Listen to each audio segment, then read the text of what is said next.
Now, here's the hosts of Top Story, KLIXcast and Jill Skeen.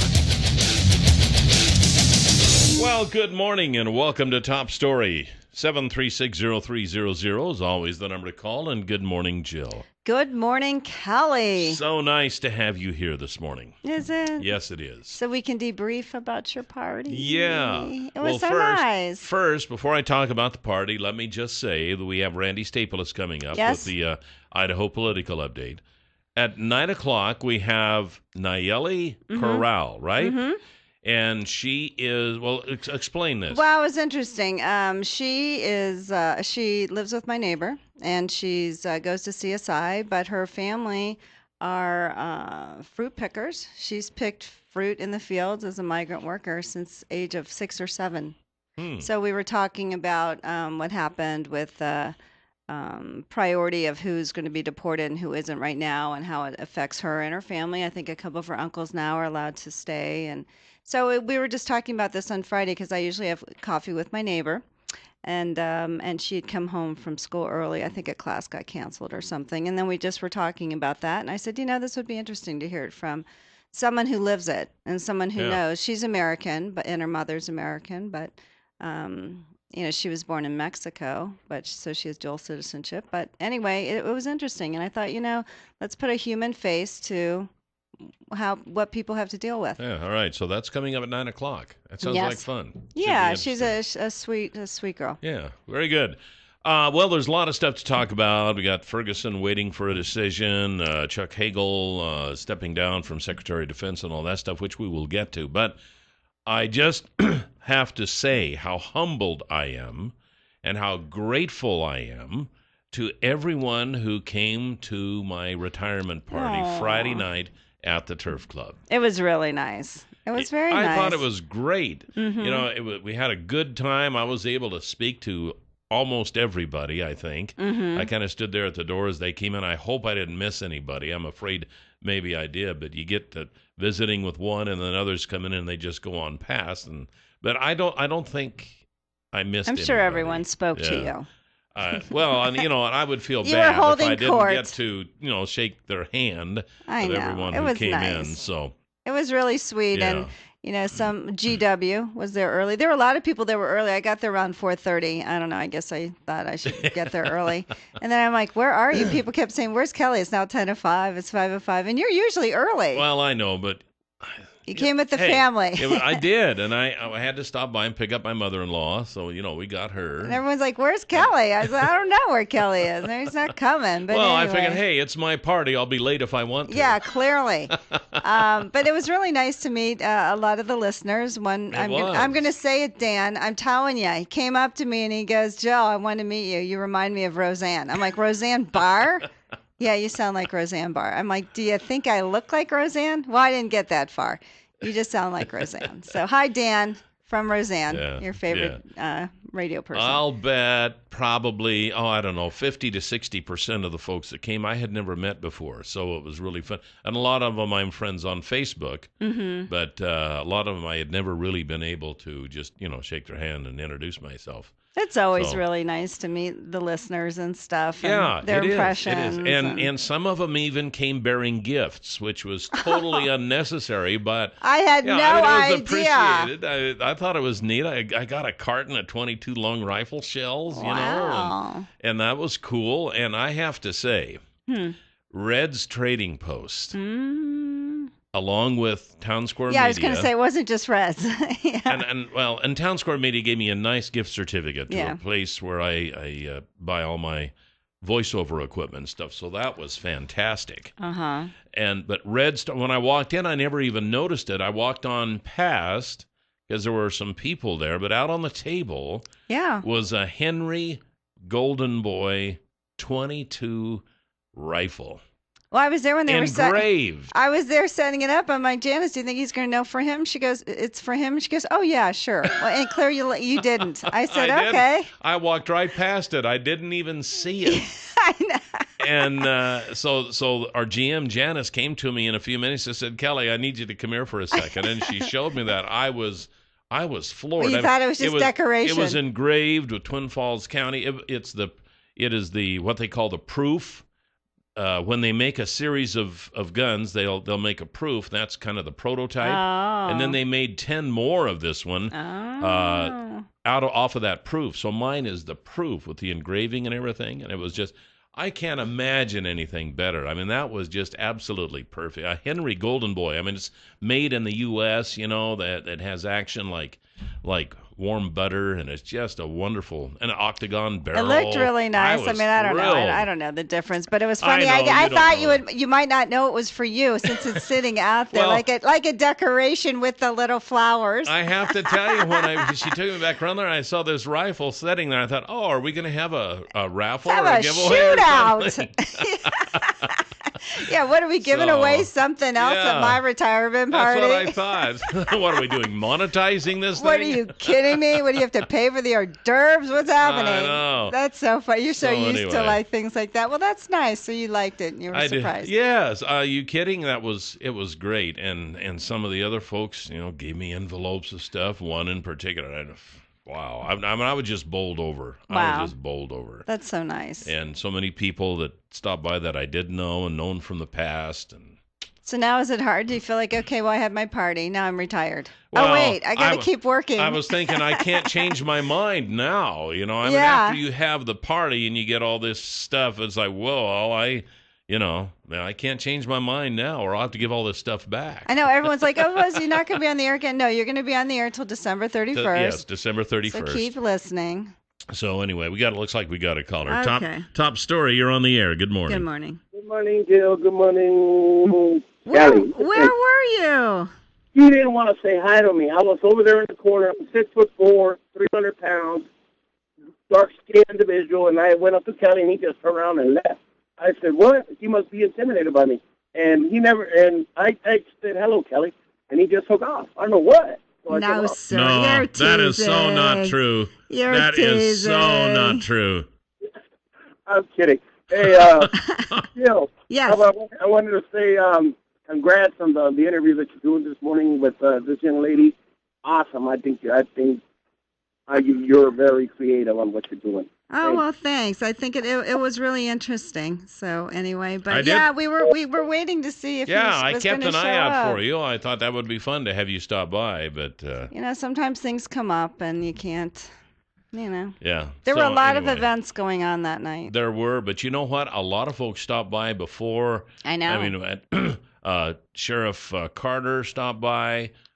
Sheriff Doug McFall from Jerome. They Jack were Johnson on their was way. there. They had a big event going on in Jerome. They came over for that. County Commissioner Leon Mills was there. Yeah, that's right. Leon Mills was there. Kathy Romer from Jerome had left their part of the thing going on over there early so they could come by. Nice. And Jack Johnson, the undersheriff in Jerome County. He was there. Yeah, he said there was a Jerome Chamber of Commerce party at Blue Lake. Yeah. So they came early. That's why I'm texting you like, where are you? These people are here seeing you because they have to leave. I know. It was really nice. It was. I just can't imagine it being any better. It was just fantastic. It was wonderful getting to see all the people and now you just have to focus till the end of the year. I know, man. I'm really going to have short-timers now. We think every day is going to be a party for you.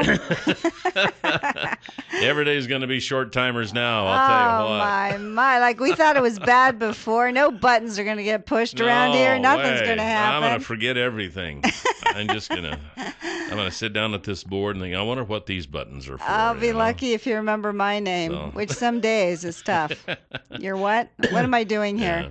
So anyway, enough about that. Thank you again. I'm very humbled for everyone who stopped by. It was just fun. I know there were a lot of people who wanted to stop by and couldn't for various reasons, and they were there in spirit, and it was just... But they like you. They really, really like you.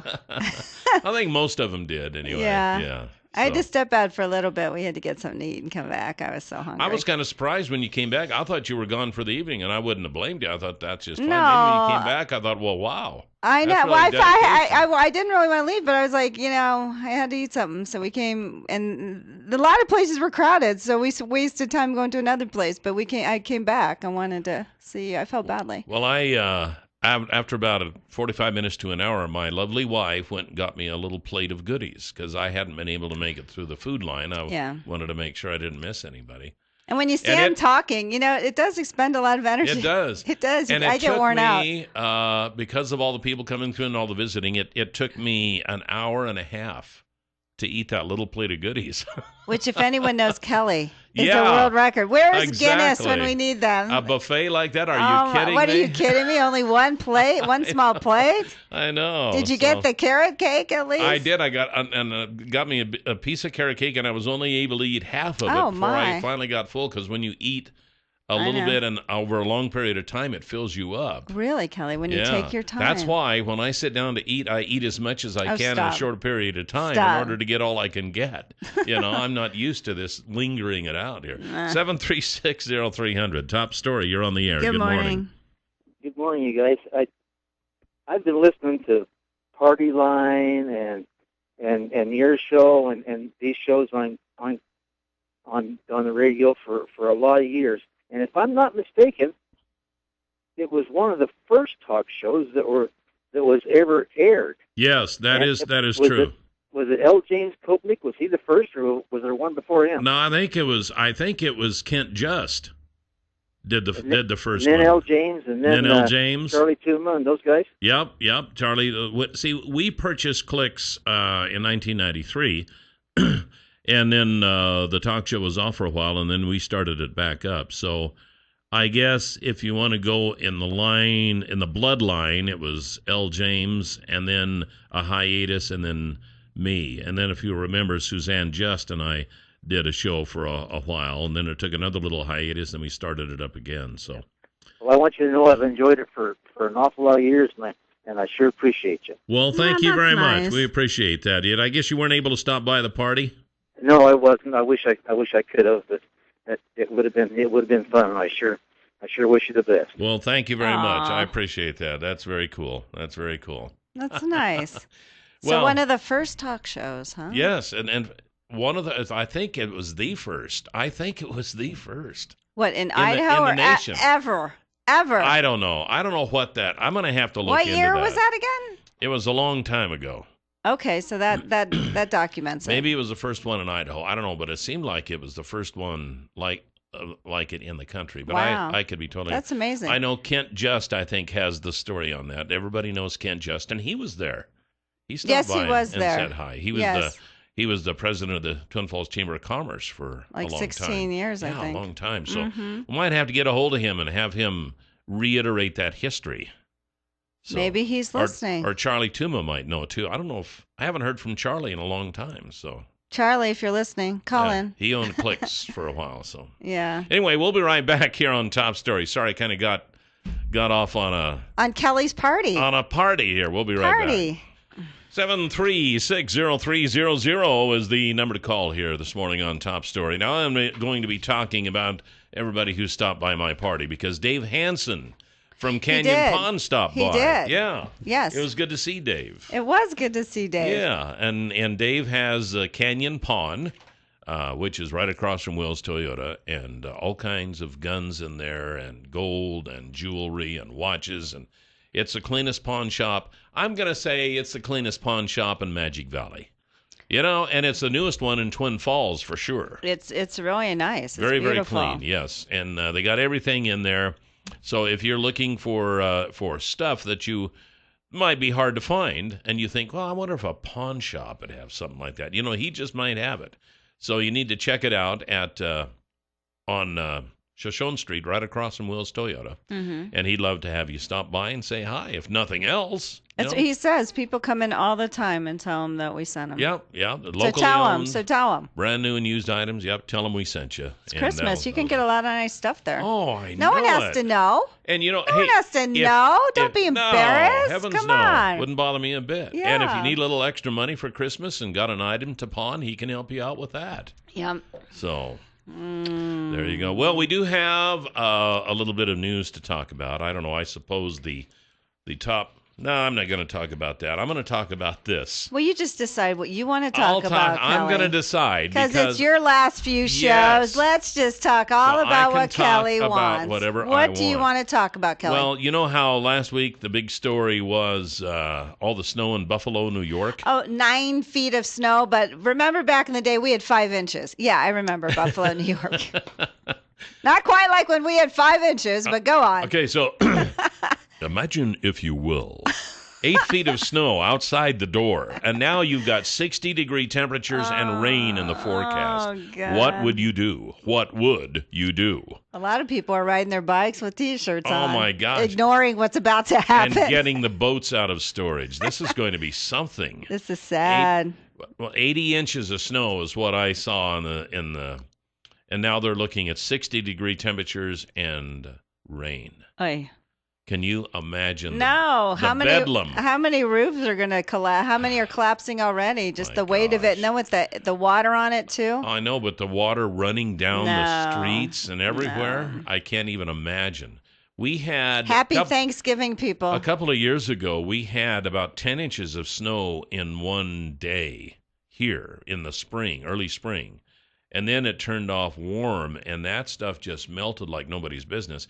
And it came down across the fields and into a ditch and into my lane, down my lane, and into my basement. The nerve. Oh, my gosh, it was a mess. It said, well, what's a better place than Kelly's basement? I can imagine 80 inches. No, I can't imagine. So- That's like insanity. So pray for the people of Buffalo. I know. Wow.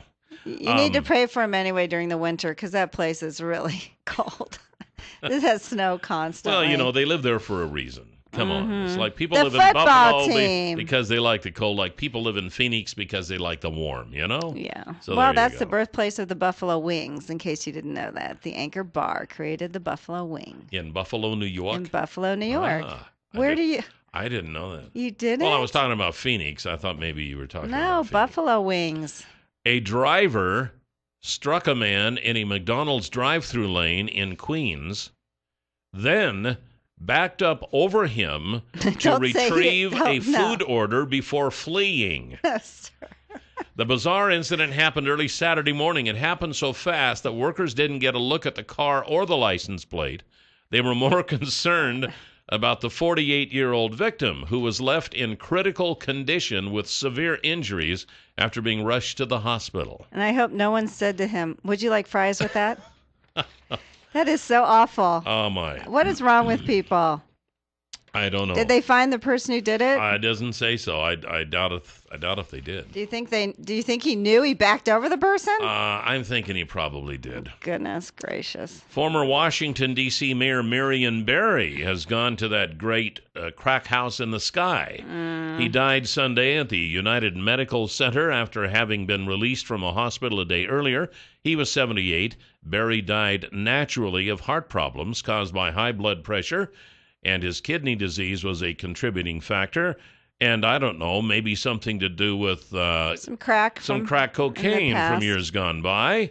But anyway, he had a kidney transplant several years ago. He collapsed outside of his home. So, But he was released from the hospital a day earlier. Good news is you're fine. Go home now. Start living your life. Happy Thanksgiving. Boom. eat lots of turkey and dressing.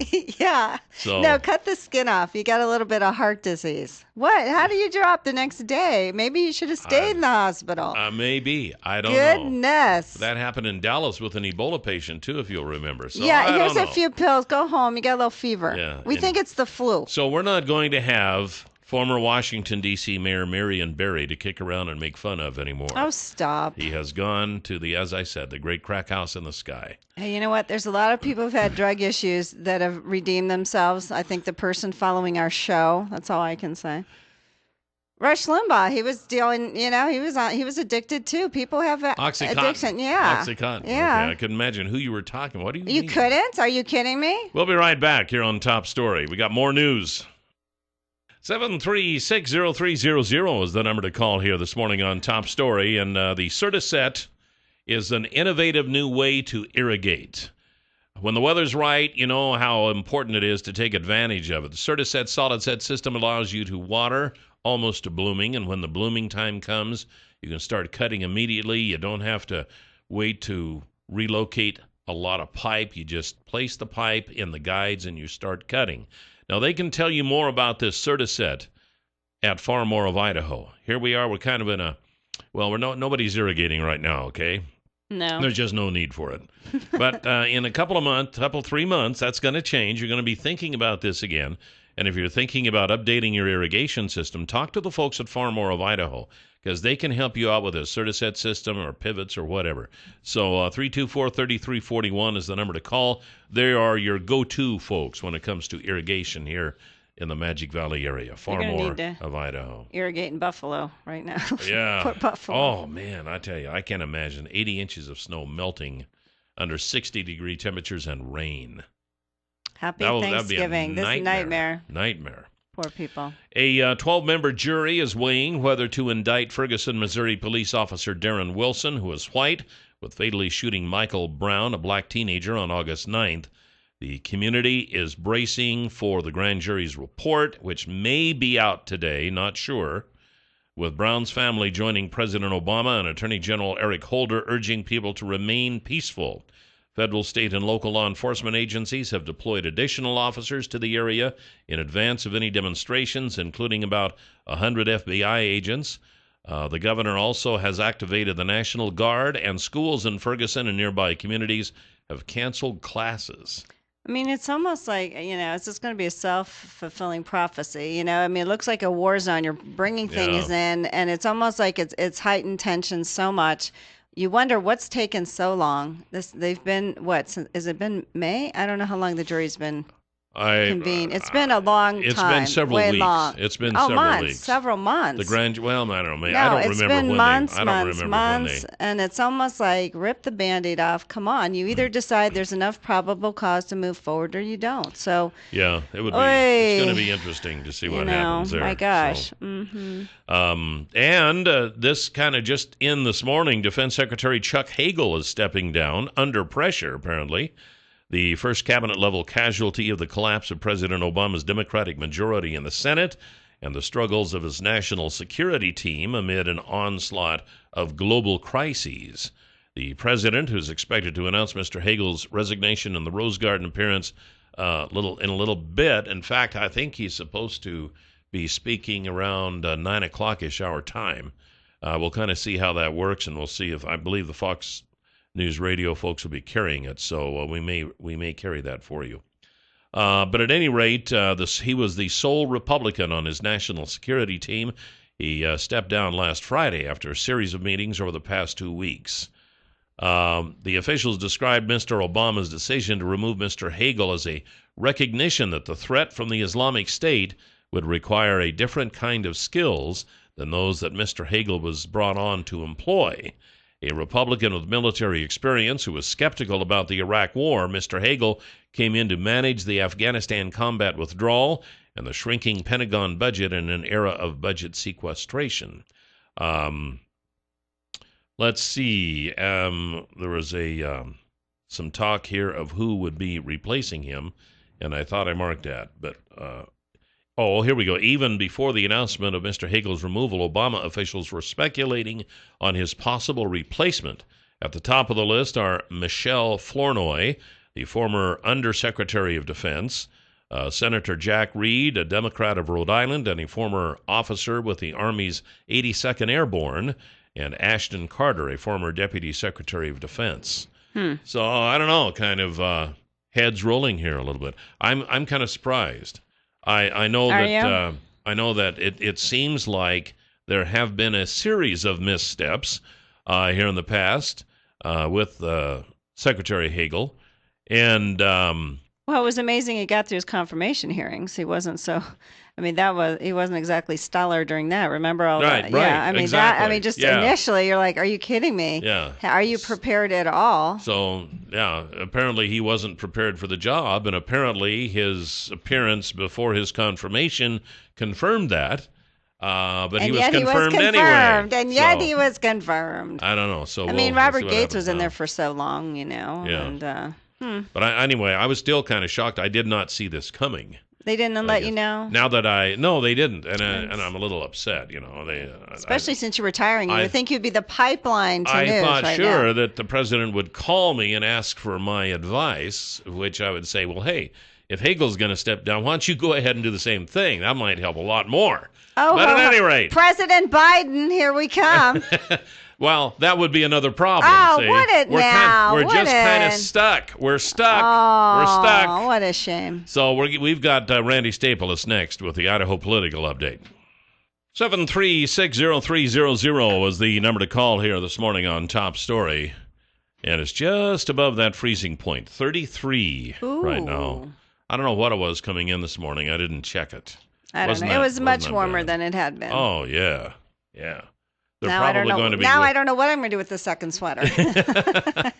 They're probably wishing in Buffalo that they had a little cooler temperatures. Like 60? Slow things down a little bit. Oh, my. At any rate, as we do every week at this time, we have Randy Staples with us with the Idaho Political Update. Good morning, Randy. Good morning, Randy. Good morning. Hey, thanks for being on the show this morning. Sure. I was looking through your update this morning, and I noticed that you didn't mention anything about the selection of former Senator Larry Craig as finance chair for the Idaho GOP. Come to find out, you had actually made that announcement several weeks ago, but it was just kind of, I guess it kind of hit everybody last week, and that's when a big deal was made out about it. Well, So sometimes these things take a little while to fully hit. Steve Yates, was elected as state Republican chair this last summer. You remember the big to-do about all of that. Oh, yeah. Not long after he was after he got into that spot, he named a number of people, some of them staff people, and a few others to other posts within the party. And one of those at that time was Larry Craig, and I think it may have gotten a little bit overlooked at the time because so many other things were going on. I remember hearing that, and then I thought, well, was this a different position? Because I remember that, and we talked about that again. But this is the same position? They just reported it again or something? Or people found what? It became a little bit. It became a little bit more finalized, and he more or less has moved into it now. So that kind of provided a little bit of an additional hook to note it again. But once again, it got plenty of attention around the state and beyond. There were headlines with some of the news aggregators that certainly had plenty of fun with it. I wonder if his office is larger because of his wide stance. Well, and there were those who said that the Republican Party had toe-tapped Craig for the finances. Oh, my gosh. But no, it's going to follow the guy forever. It just kind of affords itself all sorts of commentary. Yes. The one-liners are endless. But how can it not? That's the thing too. You appoint this man, and each paragraph follows him forever. The wide stance, and then his campaign funds towards his legal fees. I mean, that will follow him forever. It brings it all back up because inevitably every reference to it, every news story about it is going to bring the whole subject back up. In one sense, I can kind of understand it in that a former, long-term public official like Craig, who was in Congress a very long time and has been in Idaho politics a very long time, certainly knows where the money is to be found. The job of a finance director is to get involved in raising money, and presumably he could do some of that. But it does seem like kind of an odd choice in its way. Well, do you think his background now is going to affect his ability to do that job? How do you think people will feel about it? Because I haven't seen very nice comments so far. Well, it probably is going to affect it to some degree or another. I would imagine that most of the time when former members of Congress retire and then they move on and do some other things, and Larry Craig has been doing some lobbying and some things like that. Their time is usually pretty well taken up with those things, and they don't usually have the time for an unpaid volunteer job like this, which this is. It's an unpaid volunteer job. And usually a finance chairman is not a former member of Congress. Usually it's somebody within the party in the state who's kind of a local volunteer who's trying to contribute. And that's kind of the way that normally goes. So it's kind of an unusual choice in that regard. Well, do you also? Oh, sorry, go ahead. Well, do you think that because he does have that position that some people say, you know what, I'm not going to give to the Republican Party because of that? Because it reminds them of all of that. Yeah. I expect there will be people that have exactly that reaction. I imagine that's exactly right. The other thing, too, I was thinking in over finance chair, when you think that his judgment was that, his campaign donors should pay his, what was it, $242,000 of legal fees because he was toe tapping in a bathroom in Minneapolis. I mean, the judgment to think that that's okay for campaign donors, would you have to wonder and go, okay, if he thinks that's okay, maybe how he's going to spend my money is not okay either. I mean, to me, that's bad judgment. To me, that's a very good point. I haven't even seen that one brought up much in the discussion. You haven't? Far, but I hadn't seen it brought up a lot. But it seems to me like a very valid point. Yeah, I mean, where's your judgment if you're thinking campaign donors should have paid for that? And he's fought tooth and nail. I mean, he keeps going with that lawsuit. I would have just paid it, shut up, and never been heard from again. Frankly, and when you talk about how campaign donations are used, and you're getting the pitch from somebody who's been in a controversy like that. Yeah. With about the way that those donations ultimately are used, that could be a problem. Yeah, I would think so. Well, I guess time will tell to see how he's effective in that job. But to move along here, we got 26 votes separating Democrat Dan Rudolph and Republican incumbent Thyra Stevenson up in northern Idaho. We also have like 48 votes separating incumbent Democrat John Rushi and Republican Mike Kingsley. What would be, when these are resolved, what's going to be the net result? And have you ever seen a recount where the decision was actually changed? It's very rare that the decision that the unofficial count, which we already have, as you just noted, it's very rare that a recount changes them. That's highly uncommon. We from time to time we do see recounts. I remember one in Boise just a few years ago where the difference between the candidates was 9 votes, and even there it didn't change. Yeah. In fact, what almost always happens is that a few votes get padded to the person who was ahead to begin with. That's the way it almost always goes. But there are a few exceptions. There's one I can think of, that the most spectacular one I can think of was in Washington State in 2004 when they had a super close race for governor, and it came down to a matter of just a couple hundred votes out of about 3 million cast. It was just a tiny percentage. And in the original count, the Republican was ahead. And there were 2 recounts held, and in both of those, the Democrat prevailed. So it can happen, but it's very rare. I would not hold my breath along those lines.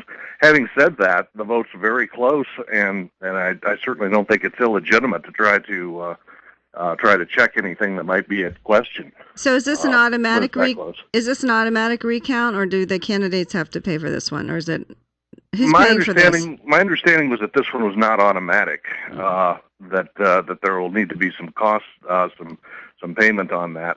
Part of that, it's pretty close to the line. But my understanding was that it was not automatic because they're not counting all the precincts, just some of them. And and you pay by precinct if you do it that way. So you usually go after any precincts that you think are particularly questionable. But unless you're really flush with money, you tend not to go and pay for all of them. You're like, well, maybe I don't want to win that badly. We'll just check a few precincts. How much is this going to cost again? Would you like fries with that? Okay, so anyway.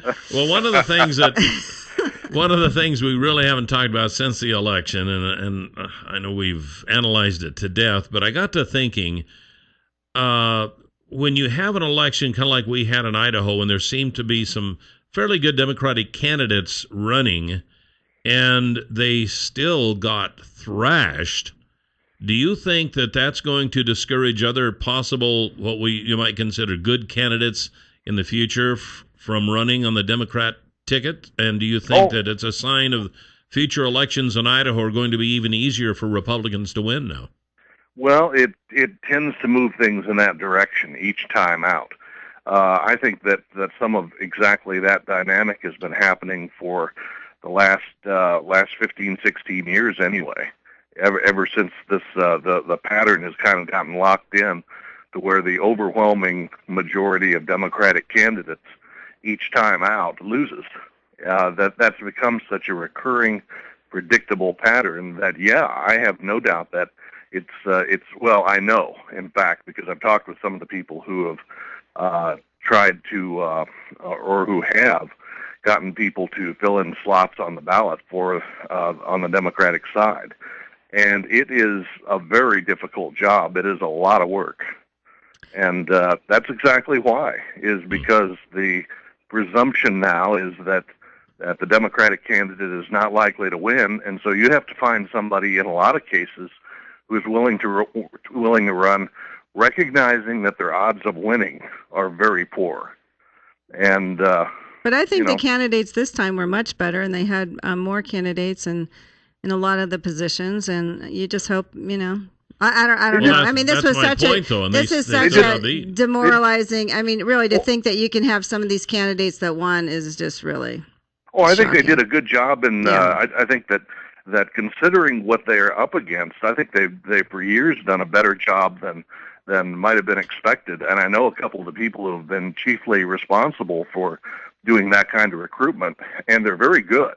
Mm-hmm. They're very good at what they're doing. And if they had not been, if they'd had just kind of mediocre recruiters doing it, I think you would have seen a lot more positions falling vacant on the ballot. Mm-hmm. And in fact, they were good candidates. There were a lot of them that were pretty good candidates this time. Oh, I think they're very good.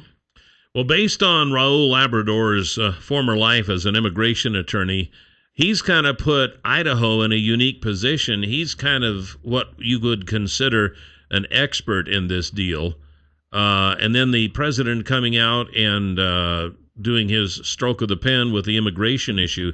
Do you think Raul Labrador is going to be able to capitalize on this at all in any way, or maybe bring focus to Idaho?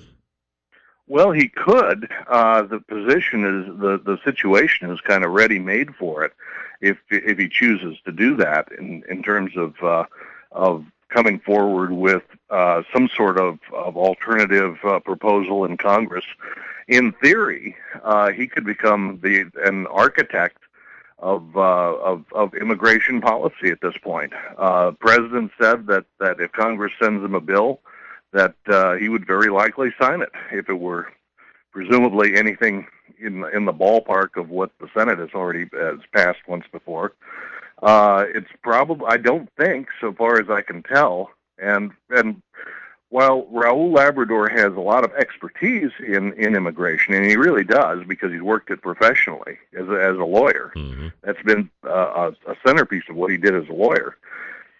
He has kind of wandered around the issue, and it's not terribly clear exactly what it is that he would do and what he would propose. But sitting here right now, that kind of leaves him open to move in any of several different directions, and he could be a key player on this issue in this Congress if he chose.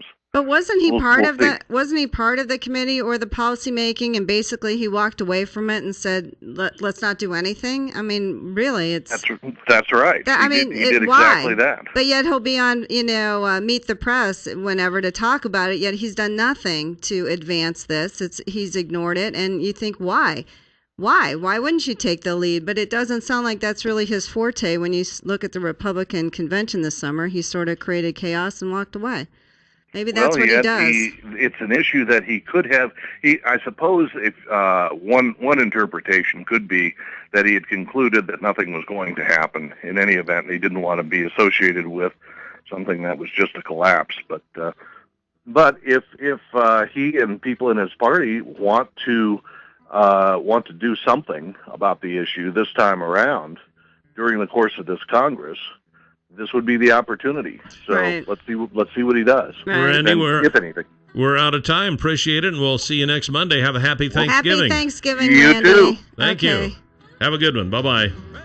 Randy Staples from Reidenbaugh Press at reidenbaugh.com. You can subscribe to his weekly update or hear him right here on Top Story every Monday.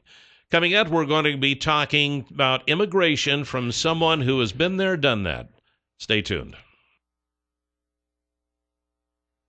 And welcome back to Top Story, 7360300. Always the number to call. Welcome back, Jill. Thanks, Kelly. Same to you. We're warming up slowly but surely. It's like 34 now. I think it's gone up about a degree in the last hour. Oh, good. So I'm sure it'll be at 60 soon today. unlike the poor people in Buffalo, New York. Poor Buffalo. Where they got 80 inches of snow and 60-degree temperatures and rain. Bad recipe. It would just, if that happened around here, it would just fill up the Snake River Canyon, you know?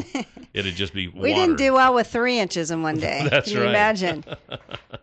No kidding. But anyway, well, we're back. And we have Nayeli Corral here with my neighbor, Chris Charlton, because we're on video. You're going to see Chris. And Chris lives down the street. And Nayeli is living with Chris right now. And Chris and I were having coffee Friday. I usually have coffee with my neighbor and see how she's doing. And Nayeli came in. You came in and talked about you didn't have class. And then I brought up the latest immigration policy that President Obama had changed, where he was not going to deport American citizens' families that weren't undocumented, and we started talking about that. And you have been a history of being a migrant fruit worker from your family, so we just wanted to ask you, what did your family feel like? What was the reaction to the people that you know to the president's new policy? So my family was really happy. And just a lot of our friends now are going to be, like, a lot of the people that we work with are really excited. And we just had a great, movement from them. And everyone in Nampa, they were showing a celebration. And there were a lot of my friends there. And I saw a lot of people from work. And they're just excited. It's a relief for them. It's not, they don't plan on doing anything bad. I don't know why people aren't really okay with this, or why everyone's getting so upset with the fact that the way he changed the things. I think it's really great. So you would, how would you justify then the fact that they kind of stepped in front of those who have been trying to get into this country legally for a long time? Do they have guilty feelings about that or not?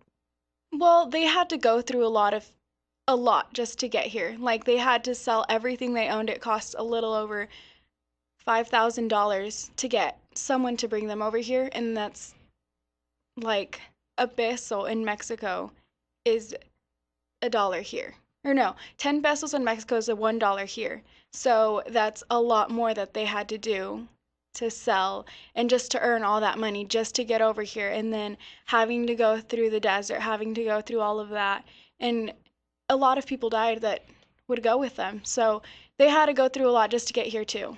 But they aren't getting citizenship. Really, they're getting work visas, and it's only for 3 years. But maybe give us a little history about your family and what they have been doing. So my family got here. My grandfather from my mother's side was a migrant worker, and he would only come during working periods, and they would travel to Florida, California, Washington, and here in Idaho.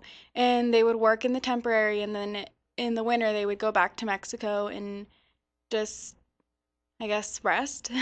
Probably. So they were doing it legally. They got the temporary visa and did all the... Yes. Is that correct? Okay. Yes. And then right. my mother was born in Texas. And then I was born in Mexico, and so that's why I have citizenship here, is because my mother was born here. But we came legally, and my dad came illegally for a time, but my mom fixed him papers, but he also had to pass the test that they have to do for citizenship and everything. So he did that. And now we're all legal, but I don't really understand why people are getting so upset about this, I guess. So when people and you worked in the fruit field, tell them a little bit about your history of working yourself, because it was pretty mind-boggling. I've worked in the field since I was about 10. I helped when I was little all the time as well. I absolutely hated it, but now that I look back, I guess it really did help out, and just knowing I can do that hard work. So now all the easy work, now that I'm doing CNA and stuff like that, seems really easy to me, because I'm not working out for 12 hours, 16 hours in the hot sun, sweating, and doing a lot of like physical activity and having to run and pick and carry ladders and everything. Like that's really hard. But yeah, I've worked since I was really little, and then just recently I got out just because I'm going to college now, and going to college is way better than working in the fields, and schooling is way better. You appreciate what you have now than maybe you would have. So much more. And my mother, so she didn't she didn't get schooling after 5th grade. My grandfather took her out of school because my grandmother passed away and they had 9 as a family. And so he took out everyone from school, and they all had to start working in the fields. So whenever I was in the field, my mom would give me that whole speech of, and you're lucky you're getting an education, and you better not take advantage of it, and I wish I had this when I was little, and just the whole, you need to go to college or else this is where you're going to end up. So just, I know you got a question, Joe, Go ahead. so we can get a little perspective on this. Okay, you said that you've been working in the fields since you were about 10 or up till 10? Since I was 10 until just last year. Okay, because I was going to ask you how old you were, if you wouldn't mind giving us so we can kind of tell what time period this takes place. Oh, I'm 18 now. Okay. Yeah. All right. But you also were out there when you told me like when you were 6 or 7, you were out there too with Yeah. your family helping to pick as well. Yeah, since I was little, they would give me like the little buckets, and I'd have to fill up with cherries and then give them to them, and then everyone was always running, and yeah.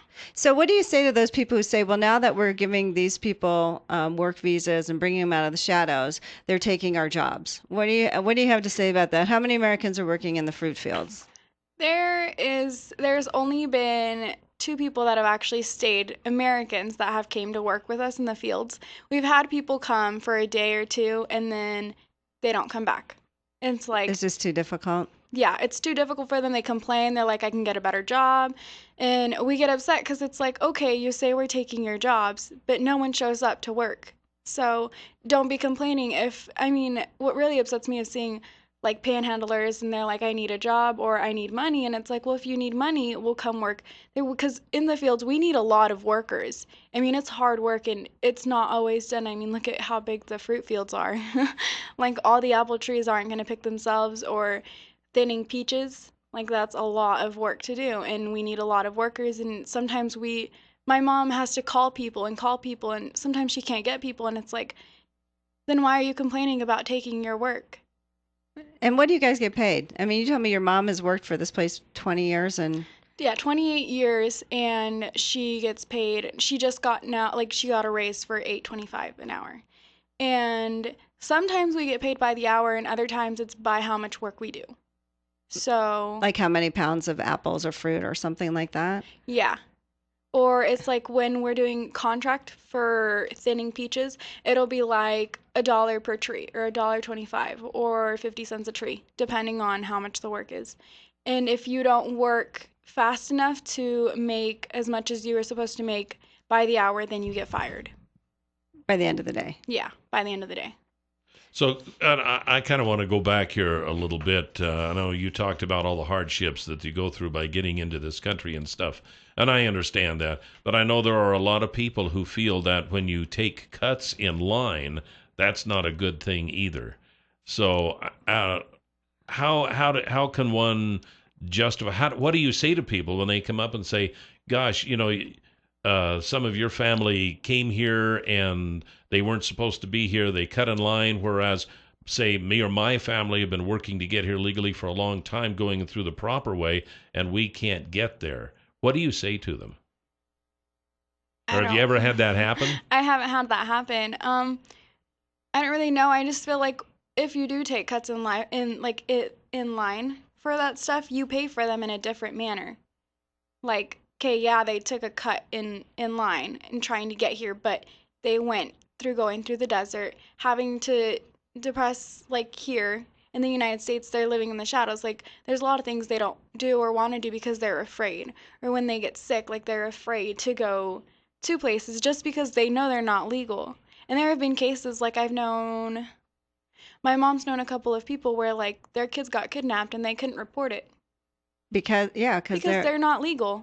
And so it's like they have to deal with more things that they know the consequences of it. So it's like, yeah, they may have taken a cut in line, but they pay for it in different ways. That the people that get here, because it does take a while to get citizenship, and that's why, or even just to get here. I mean, they have to pay a whole bunch of money, and it takes a while. It's over years. It's like over year process. So. But also, this isn't citizenship. They aren't getting citizenship with this. And you've had to have been in the country for 5 years already to even qualify. Now, you said your uncles were now going to qualify.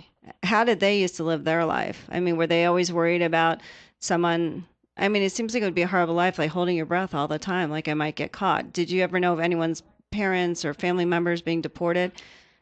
Yes, I did. I had a couple of friends, their parents got deported, and that was my mom's friends, and we would take care of their kids at times because they didn't have anywhere to go, and it was so heartbreaking seeing seeing them lose their parents, and it's like obviously they didn't want to do that, and then they ended up having to go back too. How old were the kids? 5, and then one was 7, and the other one was 10. So their parents are just taken away. So usually other people have to take care of their kids, or what happens to these kids?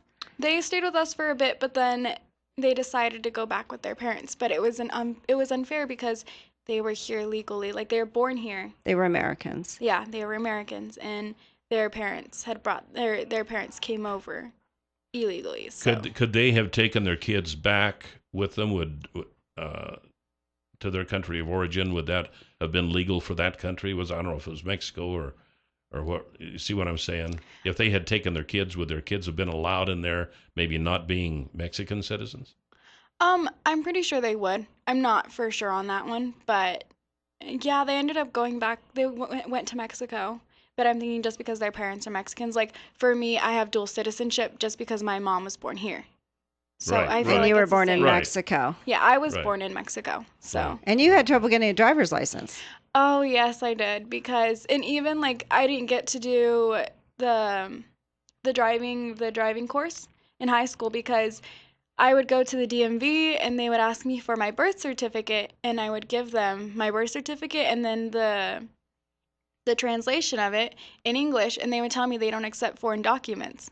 So they wouldn't accept my birth certificate. So I was just stuck there. So I didn't get to take driver's ed. And so when I went to go take my test, they had to make like a 2-hour phone call just because they were confused of the fact that I was a citizen, but I was born in Mexico, and they wouldn't receive my birth certificate. They didn't want to take any of my papers. They had to make phone calls first, and it was just annoying. So how did you finally resolve? Obviously, they resolved it, but I don't know, they made a phone call and they're like, okay, you can take your exam now. And I'm just like, 2 hours later, thanks. interesting. Nayeli Corral is our guest this morning here on Top Story, and we'll be right back. 7360300 is the number to call here this morning on Top Story. And the word of the day brought to you by the folks at Happy Landing Restaurant. Kelly's favorite restaurant. Yeah, I was out there a couple of times last week. Were you? Eating good food. Did you get pie? No, I didn't get pie. Oh, okay. I tell you what, though, they have a hamburger. What do they call it? It's a hamburger steak breakfast, and it is to die for. So, and it fills you. I mean, they got that. It's a great big beef burger, and then that's hash browns and 2 eggs and toast and. Oh, I'm doing, you know how I eat, and I'm doing well to eat it all. I wasn't able to eat it all. Oh my goodness gracious! But But if people do go out morning. there and tell them that we send them, they do get a free piece of pie if they haven't been there before, They haven't right? been there before, and they purchase a drink or a meal or something. Tell them that you heard about it right here and get a free piece of pie from How Happy nice is Landing that? at the airport, and you can watch the airplanes come and go. It's kind of a fun place to eat. Mm-hmm. Friday's $100 instant winning name is Gail McAllister. Gail McAllister, congratulations! And your $100 word of the day for today is world. World. WORLD. World. Go to our website, newsradio1310.com, click on Word of the Day, type in world, and listen tomorrow. And if you hear your name tomorrow and you played the word today, you win $100, just like that. I know, you got to play the word of the day. That's right. We have a Nayeli Corral with us. Am I pronouncing that correctly? Nayeli Corral? Yeah, it's Nayeli, but a lot of Nayeli. people can't pronounce it Oh, like that, okay. so it's So you- okay. That's All Kelly. right. Yeah. All right. Sounds good. Well, I'll tell you what, we've got a got a caller caller. coming in, so let's go ahead and take that. Top story, you're on the air. Good morning. Good morning. To interrupt the subject, sorry. Kelly, I'm sorry I wasn't able to be at your party. Well, thank you. I know you were there in spirit. Yeah, I have a job, so I have to be there. But anyway, my thoughts to you. So Well, thank you very much. I appreciate that. okay. All right. Bye. Have a good day. All right. Okay. There you go. Okay. Well, okay. So Nayeli. Is that right? Nayeli? Nayeli. Nayeli. Okay. I don't think he Okay. took It's okay. Spanish. I don't think It's I'm going to okay. get it. I don't think I'm going to get it. All right. It seems like a lot of folks who are in your family situation appreciate being here more than many people who are actually born and raised here. And do you find that to be the case? Yes, I find that to be the case. It's we appreciate a lot of the little things, and we appreciate just what we have because we know how hard it is to get it. Like working, we know how. And something I caught myself doing with my older brother was we would go to the store and we'd look at the games, like Xbox games and whatnot when we were kids, and we'd look at how much it was, and then we'd be like, wait, that takes us like 4 hours to work to get just this money. It's like, why don't we just go buy food instead? Or why don't we go buy? And we've done that a lot, and it's just we see how much hard work it takes just to get what we have. Yeah. So we appreciate those things. We have a caller. Okay. Top story. You're on the air with Nayeli. Good morning. Yeah, hi, Nayeli. I'd like to know how the farmers could get away with hiring child labor, and how were you paid, and how were your parents paid? Did your parents get a check? Did you get cash? If your parents got a check, were Social Security and deductions taken out? Did they ever file and get any of those deductions if they got checks back, or there's just money down the drain or into the government and your parents just lose that way? So I'm not complete. I was a little girl. I mean, I was only 10 when I first started, but I remember my mom would pay me with like the money. But I have a feeling that they paid my mom and my dad throughout what my brother and I did, because my brother's 3 years older than I, so we both worked together, and so. So your mom paid you with the money she got. Was that cash or is that Cash? It was cash. So Okay. I feel like they might have paid her through what we worked off on her check. okay? Yeah. But they don't pay any overtime. They don't pay weekends. They No. don't provide insurance. No, and in the summer it's Monday through Sunday work. We work every single day, so that's not fun. What about the child labor laws? You were out there at what age working, and did anybody ever ask how old that young lady is out there working? I was 10 and I'm really short, so everyone always thought I was smaller, and sometimes they don't really think much of it. Like they just think, oh, they're helping her family, or they're just helping their family. It's okay. Yeah. But we did have some days where the boss would tell my parents and the workers, you can't bring your kids to work because someone's going to come and check the fields. So they knew. they know. I mean, they were aware. Like, don't have your kids help because they Yes. don't want to see child labor there. Yeah. Yet you were there. They pretty much knew you were there the other days, right? Yeah, basically. And so they would have us stay at home, or in those days I'd be super happy because obviously I didn't have to work, but yeah, and no one else liked it, but were you kind of happy in that you did have a job and you did have some spending money? She was In 10, that Kelly. regard. 10. So what? But you were actually I much started younger working sometimes. when I was 10 also. well, Right, but I'm you were just also asking. like 6 or 7 when you were. Did you even get the concept that you're working and you get money? no. When I was, so they would take us, and I would always just want to play with like the little things I'd find on the floor, sticks, and we'd go over to like the canals and try to throw things in the canals and play and stuff, but I'd get upset because I couldn't go and play. I'd have to go and work, and I wouldn't really get spending money much. Like my mother would give us money, yeah, but she taught us the concept of paying the bills. Ah, yes. So, Okay. Hang tight. We'll be right back. Yeah. We have Nayeli Corral with us here this morning on Top Story. 7360300 is the number to call here this morning on Top Story. We'll get back to Nayeli Corral here in just a second, but I wanted to tell you the folks at Clearwater Power Equipment are actually kind of glad to see the cooler weather, because then a lot of people realize they could use a new chainsaw, a Husqvarna or Echo chainsaw. And the place to go to get one of those would be Clearwater Power Equipment. Now, they have them there. They sell them, they service them, they have the parts, they know all about them. You got any questions, they can answer them all. Try doing that at a big box store, and they'll look at you, you ask questions, they kind of look at you like you got two heads or something, But at Clearwater Power Equipment, that's all they deal in is just this power equipment. And so they want you to stop by, see what they got. If you need a chainsaw, that's the place to go. And this is a perfect time of year, maybe even for a present for dad or grandpa, or maybe even mom. Who knows, Yeah, So, Mom needs a chainsaw, doesn't she? Yeah, absolutely. Mama needs a new chainsaw. Mama needs a new shotgun. You know how that goes. Yeah, got to cut the turkey somehow. They're at 252 Washington Street or 734-7767. They're right there where General Building Supply used to be. Because the 252 Washington Street, if you're like me, will mean nothing to you. But if you say, oh, yeah, there where General Building Supply used to be, then it all comes together and makes sense. So stop in and see the folks at Clearwater Power Equipment. Okay, we've got Nayeli Corral with us here this morning. She is a U.S. citizen. She has an interesting story on how she got here. We're kind of hearing her story and hearing her family story. And we have a caller. Top Story, you're on the air. Good morning. Good morning. Good morning, Kelly. Good morning, Jill. Kelly, I'm sorry I missed your party. I really wanted to be there. I knew you were there in spirit, so I appreciate the thought. I really was, truly. Hello, Noelle. Hi. I know I've slaughtered your name, but, It's okay, it happens. I can't wrap my tongue around that. I have a couple of things.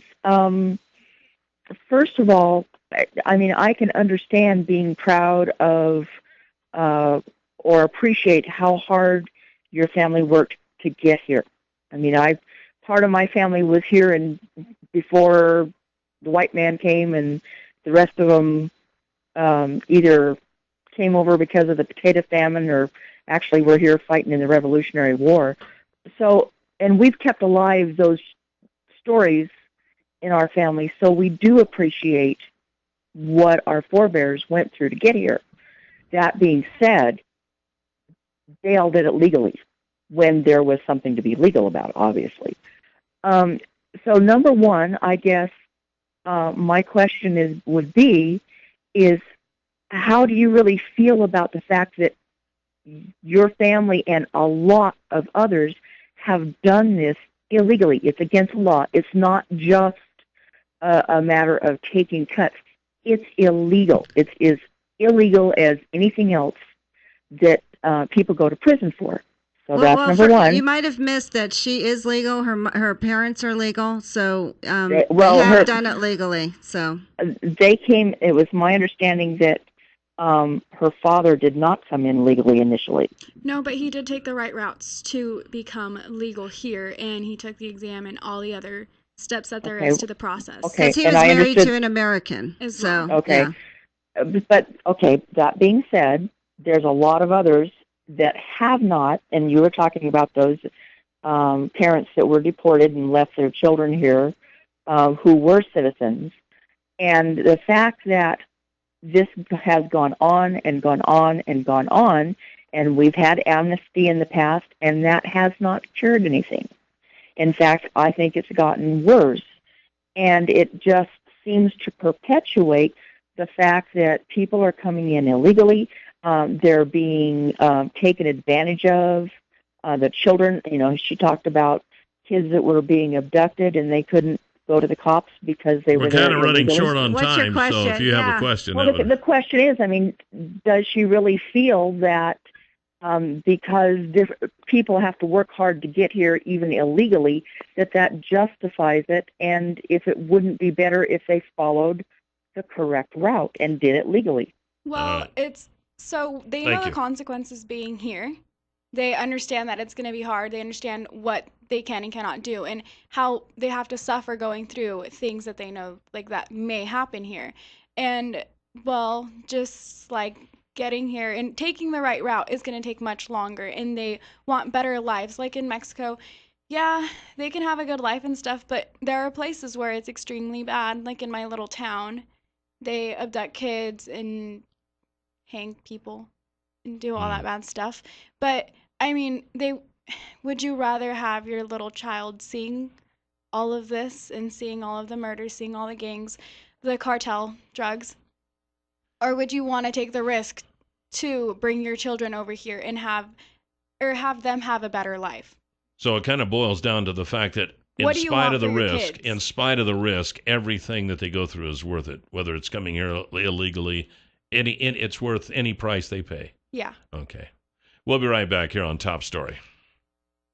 7360300 is the number to call here this morning on Top Story. Fascinating story with Nayeli Corral, telling her story of her family coming here into the United States. Now, Nayeli, you're a legal U.S. citizen. You actually have dual citizenship. Yes, with Mexico and the United States. You're going to college. Yes. And kind of a rags to riches type story, you might say. Yeah. I know you're probably not rich, but you are richer than you were. Yeah, I feel like I may not be rich, I guess, in a way, but I feel like I've done what I need to do to get, and I'm still continuing to where I want to be in life and stuff. So I don't feel rich in that sense, but rich in the sense of I'm doing the things that I need to do to get to where I want to be in life. And the opportunity to do it. Yes. Yeah. And you have a scholarship, which is why you're going to school. Yes. Okay. And that was through what program? AVID. And what does that stand for? So Advanced Via Individual Determination. It's a place where usually it's like the people that are determined to get to college and usually have family that didn't get to go to college or haven't gone to go to college. So you're usually the first person to go to college, helps you get there and helps you with the processes and handling like the stress, the homework, everything that's new. Because your parents aren't aware. No. Right. Because your mom has a 5th grade education. Yeah, and my dad, he knows more. It's just all in Spanish. So when he tries to teach me, I mean, there's different things. Mexico teaches different things, and it's harder for me to understand. So we wanted to just touch base about employers and Social Security numbers. And do the employers know that basically their entire workforce is illegal? I'm pretty sure they don't want to know, but eventually they find out. And they act as if they don't know. So... But you still work on weekends. They aren't paying overtime. You aren't working a 40-hour work week. No. I mean, and there's no recourse. I mean, when you're living in the shadows, like your uncles are working or your family, or even people, clearly in the fields that have fake Social Security numbers, it's not like you call the Department of Labor and say they aren't following the laws. No, no one would dare to do that because they're too afraid to step up. They're just happy that they're here and they have a job and they have a way to maintain their family. They may not be rich. It may not be a lot of money. They may still have to eat like beans and rice every night, which I know some families that have to do that. But they're just happy to be here and have a job in that sense. How easy or difficult, either way, is it to get a fake Social Security number? People know people, so those who work in that area will, I guess, steal the Social Security cards, or they will sell them like behind their back. So, I mean, people know people in the fields. They know. They ask them, "Oh, where did you get this? Where did you get that?" And they'll have their friends, and so that's where they will. So it's fairly easy then. Yeah. All you have to do is ask somebody, "Hey, where do I get?" Pay. And they'll pay. What does it cost? Yeah. What is it? I'm not completely sure about how much it costs because I've never had to do it, and neither of my parents. But yeah. And people also can buy their driver's license as well, right? Yes, my aunt back then, she was young and she bought her license in Marsing. And she had no idea how to drive. Like my mother would tell me that when they would have to drive back to Mexico, my aunt would be driving and she would be hitting all the orange cones because that's what she thought you had to do. She thought you had to hit the orange cones. Yeah, so she would hit them all. You get points that way, Kelly, and so many points you Just like win Pac-Man. something. Exactly. Yeah. And it was because she never took driver's ed. She didn't know how to drive. She never read the book, and she just bought her license. Well, believe me, there are people on the road today who have taken driver's training, who that have still driven hit for the years, orange cars. who still hit the orange cones and still don't know how to drive. Believe me. And So- one other rumor that I hear on the show a lot, that people come over from Mexico, or even actually 40% overstay their work visas. They're not all from Mexico; they're from other countries as well. But I mean, they think the first thing that you guys do or want to do is like go to the voter registration and vote and register as a Democrat and vote. How many people do that? I mean, do you think people stay away from government buildings, or when you're living in the shadows in the U.S., how many people actually want to interact with any kind of government agency? 0. No one wants to go, and no one even wants to go to the police station or be close to a cop. They're terrified. They are terrified they're going to get discovered or something's going to happen. Of course, no one wants to go to any government-related buildings at all. So if you're victims of crimes, I mean, women have been raped, kids have been abducted, things like this. I mean, that's one part of says the anything. problem, because they're living in the shadows and they're afraid to come out. Yeah. And with this new legislation, well, actually, it's not legislation. It's really just who they're going to start to enforce the laws or not enforce the laws anymore. They're not going to deport families of Americans. Do you think that will help? I think it's going to help a lot, and it's going to, like I said, they just feel like a big relief is on. Like they don't feel freaked out about being afraid to drive, because they don't have the license. Some people don't actually have license. They just have their Mexican driver's license, but just not being afraid to go out and drive their kid to school and be afraid to get pulled over and get taken back to Mexico. So that was always a big thing for a lot of people. We're just about out of time, and I'm just kind of curious. You're going to college. What career are you pursuing? Nursing. Oh, really? Yes. Yeah. So nice. you're a nurse. What is it? CNA now, or? Yeah, I have my EMT and now I'm in CNA. Okay. So. Very good. Well, I know you did it right, and we appreciate it, and we appreciate you coming in and talking to us. Thanks for the insight, Very Nayeli. interesting story. It Nice is. insight. Thank Yes. you. Thank you guys for having me. Thank you. Nayeli Corral is the young lady's name. And we are now going to listen to the Huckabee Report, brought to you by Waddell & Reed. You can hear the Huckabee Report each weekday at this time, brought to you exclusively by Waddell & Reed. Laura Nelson, Josh Funk, and Steve Stanger are the financial advisors, and the number to call is 736-6563. I was sitting there waiting for something to happen after the Huckabee Report, and then I finally Nothing realized, oh, wait, happened. I'm supposed to. Yeah, can you try to get with it? I know you had your big party and everything, but you know Oh, what? We my. still have to work. You still have to work till December 31st. I know. You're like in vacation mode. What they call it, senioritis I'm or in something? retirement mode, I guess. I'm sorry. I know. Yes, apologize Yeah. to our poor listeners who have to deal with Well, this. let me tell you something. Now, we've been talking about the low and honey loader, how it can load all types of manure from liquid to frozen and dry, and it's been frozen, I know, for the past few days, and now we're getting up probably into that liquid state, because it's like 35 right now. So if you have a feedlot or dairy or someplace where manure is an issue, then consider the low and honey loader. If you want to see one of these in operation, before you plunk down the money, you can do that. Get a hold of Pat Hartzell, 280-1167. He can fix you up. So you can go to one of these feedlots that's operating one of these. You can see it operate, see it work. You can, knock on it, kick the tires. I want you to talk race to the one. operator. I want you to shovel and see if you're faster than 7 miles an hour. I wouldn't be. There's no way that no. Then we kill you. You're like, okay, now you got permanent retirement. Yeah, I just concede right now the low and honey Okay, loader is fine. going to be do a lot better job than I ever All could. right, okay. All right, so get a hold of Pat, 280-1167, and he'll set you up at Stanley and Company. Mm-hmm. So now what? So now Thanksgiving. yeah, that's right, Thanksgiving. I know. We won't be here Thursday, and we got Christmas in the Nighttime Sky coming up Friday night again at Kimberly Nurseries. It works the same as it has for the last 20-some years.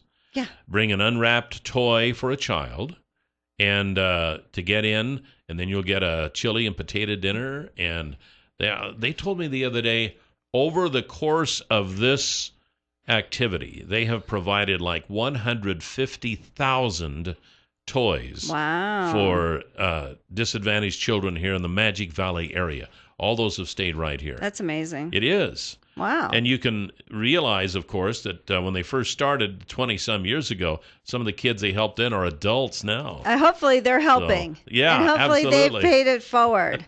And, of course, the music will be choreographed to the fireworks, and the music you'll be able to hear on our sister station, I believe, 95.7 KZJ, and the Christmas station, Cool 96.5. So That's been playing Christmas music since November 10th. That's right. Nate! In fact, I think on our website there's a link you can click on to go to the Christmas music at Cool 96.5 in case you're into it. So And it's our Nate Bird. That's right. So we're out of time. We'll see you tomorrow here on Top Story. Have a great day. Goodbye, Jill. Bye, Cal.